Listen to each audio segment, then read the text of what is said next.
At dahil tumataba na naman tayo, at nakailang failed na rin tayo sa pagda-diet, samahan niyo ulit ako mag day 1.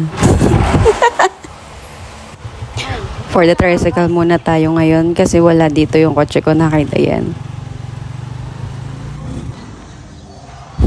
Kasama ko nga pala yung mama ko. Wala mo na lang kung sino yung nanay dyan. Mas mukha pa akong nanay. Mas maganda pa yung katawan ni mama sa akin. Nagtuturo nga pala sa akin, ito yung friend ko. Ayun yung nasa likod yung magandang katawan. Stretching pa lang, pagod na ako. Ito, nagchichismisan na nga kami. Puro chismisan ang naganap talaga. At sa puntong to, pagod na ako.